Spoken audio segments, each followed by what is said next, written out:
신선, 아쿠다카와 류노스케. 어느 시절의 이야기인지 모르겠다. 중국 북쪽 도시 여기저기를 떠돌아다니며 길에서 잡곡을 펼치는 이소이라는 사내가 있었다. 생쥐에게 재주를 부리기 위해서 돈을 버는 장사치이다. 이소이가 수중에 가진 거라고는 생쥐를 넣고 다니는 자루가 하나, 의상이며 가면을 담은 상자가 하나, 그리고 무대 역할을 하는 자그마한 집 모양의 간이 무대가 고작이다. 날씨가 화창한 날이면 사람들 왕래가 많은 사거리에 서서 먼저 집 모양의 간이 무대를 어깨에 메고 북을 두드리며 사람들을 걸어 모으기 위해 노래를 부른다. 그러면 애고 어른이고 호기심에 끌려 가던 발걸음은 멈추지 않고는 못 베긴다. 사람들이 모여 겹겹이 울타리가 쳐지면 이소희는 자루 안에서 생쥐 한 마리를 꺼내 의상을 입히고 가면을 씌워서 간이 무대를 펼치고 집의 귀문, 이 귀문은 귀신이 드나든다고 해서 끓이는 동북쪽을 가리킵니다. 이 귀문에서 무대 중앙으로 올려다 보낸다. 생쥐는 능숙하게 종종 걸음으로 무대 위를 걸어다니며 명주 실처럼 윤이 나는 꼬리털을 두어 번 요란스럽게 흔들고는 살짝 뒷다리를 들어 보인다. 사라사로 지은 의상 밑에 보이는 앞 발바닥이 볼그레하다. 이 녀석이 지금부터 펼칠 잡곡의 이른바 주인공 배역의 생쥐다. 을의 어린아이들은 시작부터 손뼉을 치며 깔깔거리고 구경하지만 어른들은 재미나도 쉬이 얼굴에 드러내지 않는다. 외려 무관심한 듯 담뱃대를 물거나 콧대를 뽑으며 싸늘한 눈초리로 무대를 종종거리며 재주를 부리는 생쥐를 쳐다본다. 하지만 연거푸 곡이 연주되고 비단 옷을 걸친 여자역의 생쥐나 검은 가면을 쓴 정갈한 생쥐가 잇따라 귀문에서 나와 뛰고 까불거리며 이소희의 노래와 사이사이에 들어있는 대사에 따라 덩실덩실 춤을 추면 이제 더 이상 관심 없는 척 싸늘하게 보고 있을 수만은 없다.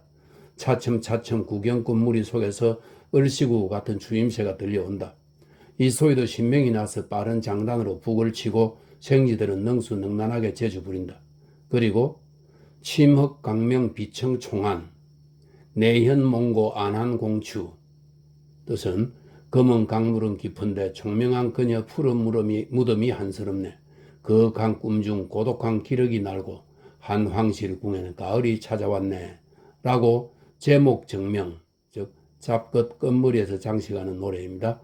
제목 정명을 부를 때가 되면 어느 길엔가 간이 무대 앞에 내민 걸어다니는 동전이 수북이 쌓인다. 하지만 이렇게 장사해서 입에 풀칠하기란 여간 어려운 일이 아니다. 더군다나 구전 날씨가 계속되기라도 하면 입에 거미줄 치기 십상이다. 여름에는 보리가 익을 무렵부터 장마가 시작되면 자잘한 의상이나 가면에 어느새 곰팡이가 핀다. 마찬가지로 겨울에도 바람이 불거나 눈이라도 내리면 장사는 파장이다. 그럴 때는 어쩔 수가 없으니 어두침침한 객주 한 모퉁이에서 생쥐를 상대로 무료함을 달래며 잡잡한 마음으로 하루 해가 저물기를 애타게 기다릴 수밖에 없다. 생쥐는 모두 5마리이다. 생쥐에게 자신의 아버지와 엄마, 아내 그리고 행방을 알 수 없는 2 아들 녀석의 이름을 붙여주었다. 생쥐들은 자루 주둥이에서 차례차례 기어나와 불기 없는 방 안이 추운지 바들바들 떨며 돌아다니기도 하고 또 신발 끝에서 무릎 위로 아슬아슬하게 고개하듯 기어오르거나 구슬 같은 까만 눈으로 주인 얼굴을 빤히 쳐다보기도 한다. 이쯤 되면 아무리 산전수전 다 겪은 이소희라지만 이따금 눈시울이 뜨거워진다. 하지만 이건 거짓말 안 보태고 이따금 그렇다는 얘기이다. 그보다는 내일은 뭘 먹고 사나 하는 걱정과 그런 걱정거리를 애써 밀쳐내리는 막막한 불안감에 휩싸여 애처로운 생쥐들의 모습도 눈에 들어오지 않을 때가 많다. 더욱이 요즘 들어 나이 탓인지 몸이 안 좋아서 그런지 장사가 예전 같지 않고 힘겹다. 긴 가락의 노래를 부르려 치면 숨이 차고 목청도 옛날 마냥 맑지 않다. 하루하루가 살얼음판을 걷는 심정이다. 막막하고 불안한 마음은 중국 북쪽 지방의 한겨울 날씨처럼 이 처량한 사내의 마음에서 햇빛과 공기를 모두 막아버리더니 기어이 남들 사는 대로 살아보고자 했던 마음까지 깡그리 말라 빠지게 했다. 왜 이리 사는 게 고달픈가? 또 어찌하여 고달파도 살아야 하는가? 하기야 이소희는 한 번도 왜 살아야 하는지 생각해 볼 겨를조차 없었다. 다만 고달픈 삶이 부당하다고는 생각했다. 대관절 무엇이 그렇게 고달프게 하는지 이소희는 몰랐으나 무의식 중에 정오심이 끌어올랐다.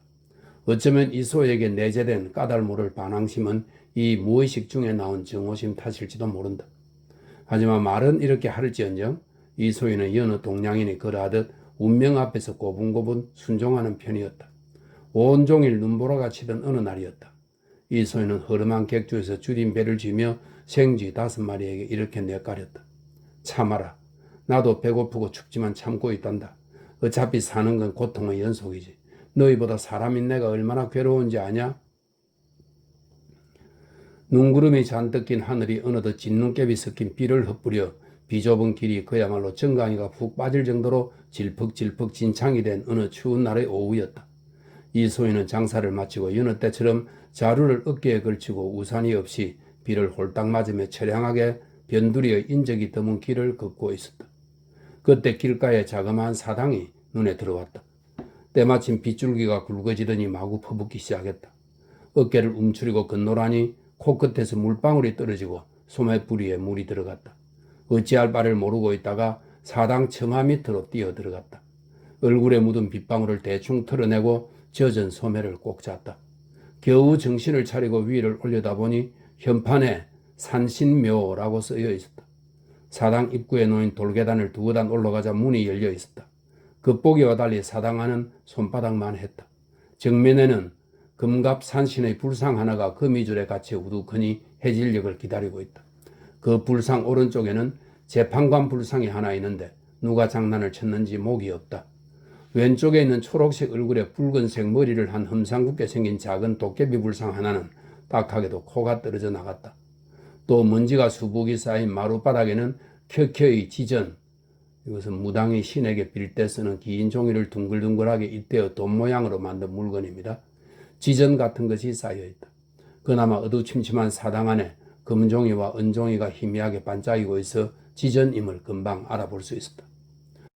얼추 사당 안을 둘러본 이소희가 사당 밖으로 눈길을 막 돌리려는 찰나였다. 지전 더미에서 불쑥 사람 한 명이 튀어나왔다. 아까부터 그 속에 쪼그리고 있었는지 아니면 어두침침한 것에 눈에 익어 그제야 이소희 눈에 들어온 건지도 모르겠다. 하지만 이소희 눈에는 그 사람이 지전 더미에서 호련히 모습을 드러낸 것만 같았다. 왠지 기분이 오싹해서 이소희는 쭈뼛쭈뼛 눈치를 살피며 슬쩍 그 사람을 엿보았다. 꼬질꼬질한 도복 차림에 머리는 까치집진 행색이 초라하고 불쌍해 보이는 노인이다. 동냥하며 먹고 사는 도사 같다. 앙상한 무릎을 2팔로 감싸 안고 그 무릎 위에 긴 수염이 난 턱을 올려놓았다. 눈은 뜨고 있지만 어디를 보고 있는지 모르겠다. 역시나 비를 맞았는지 도복 어깨가 흠뻑 젖어 있다.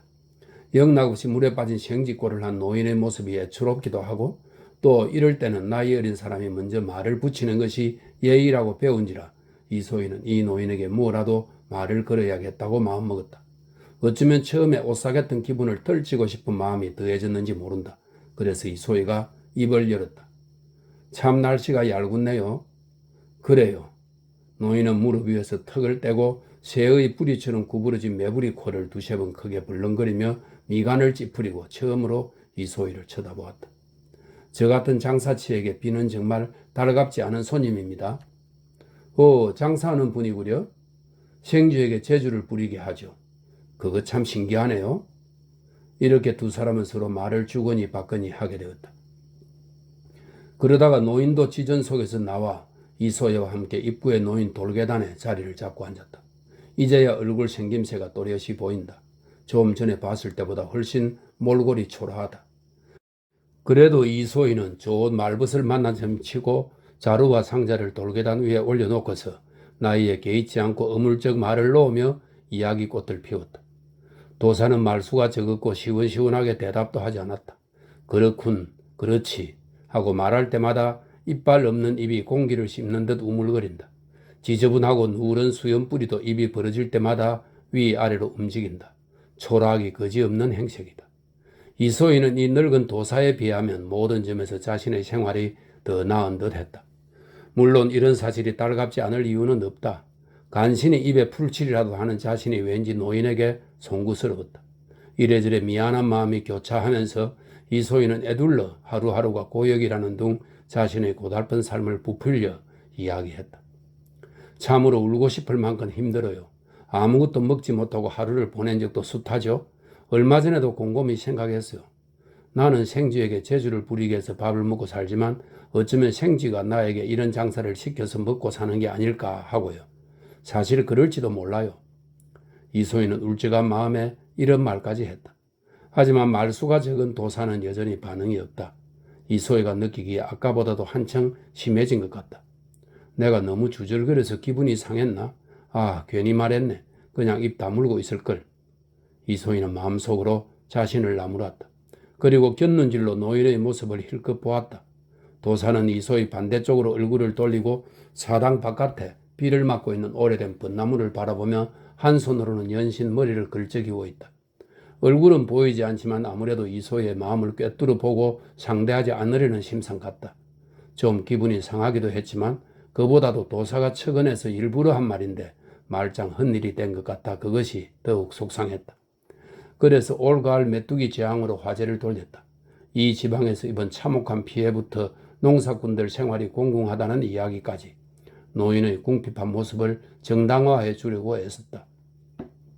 한참 신나게 말하고 있는데 늙은 도사가 이소희 쪽으로 얼굴을 돌렸다. 쪼글쪼글 주름진 얼굴에 가소로움을 애써 참고 있는 듯 팽팽히 힘을 주고서 당신은 나를 동정하는 것 같은데 라고 말하며 도사는 더는 못 참겠다는 듯 새된 목소리로 끌끌 웃어댔다. 나는 돈이라면 얼마든지 있는 사람이라네. 원한다면 당신을 도와줄 수 있어. 이소희는 할 말을 잃고 멀거니 도사 얼굴을 쳐다보았다. 이 사람 미쳤나 봐. 잠시 놀라서 입을 다물고 있다가 이내 반성하는 마음이 들었다. 하지만 반성하는 마음도 곧 이어진 도사의 말 때문에 싹 사라졌다. 천냥이든 이천냥이든 지금이라도 줄 수 있어. 사실 나는 진짜 사람이 아니야. 노인은 짤막하게 자신의 경력을 이야기했다. 원래 한 도읍에서 소나 돼지를 도살하는 백정이었는데 우연히 려조, 이 중국의 유명한 신선입니다. 려조라는 신선을 만나 도를 배웠다고 한다. 이야기를 마치고 도사는 천천히 일어나서 사당 안으로 들어가 한 손으로 이소희를 손짓하며 부르고 또 한 손으로는 바닥 위의 지전을 걸어모았다. 이소희는 모든 감각을 잃은 사람처럼 멍하니 사당 안으로 기어들어갔다.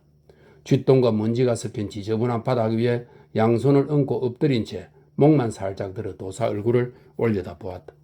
도사는 구부정한 허리를 힘겹게 펴며 바닥에서 걸어모은 지전을 두 손으로 집어 올렸다. 그리고 손바닥으로 한 대 비비며 빠르게 발밑으로 흩뿌리기 시작했다. 그 순간 마루에 금전과 은전이 떨어지는 소리가 후드득 후드득 사당 밖의 차가운 빗소리를 압도하며 일어났다. 뿌려진 지전은 손에서 떨어지자마자 금세 수많은 금전과 은전으로 변했다. 이소희는 빗발치듯 떨어지는 돈 속에 엎드려서 도사 얼굴을 하염없이 넋놓고 올려다 보았다. 이소희는 어마어마한 부자가 되었다. 어쩌다 간혹 신선을 만났다는 사실을 믿지 못하는 사람이 있으면 이소희는 신선이 써준 내 구절의 시구를 꺼내 보여주었다. 이 이야기를 오래오래전 어느 책에선가 본 작가는 애석하게도 액면 그대로 기억하지 못했다. 그래서 큰 마음 먹고 중국 이야기를 번역하여 일본으로 옮겼다는 사실을 이야기 끝머리에 밝혀둔다. 이소희가 신선에게 왜 거짓골을 하고 다니느냐고 물었더니 돌아온 대답은 이러했다. 인생은 고달프다. 고로 낙이 있어야 한다. 인간은 죽는다. 고로 진정 삶을 알 수 있다. 죽음의 고통이 없으면 몹시 무료해진다. 신선이 제일이다. 무릇 인간은 죽음의 고통이 있으니. 필시 신선은 인간의 생활이 그리워 일부러 괴로운 일을 찾아 돌아다닌 것이 아닐까.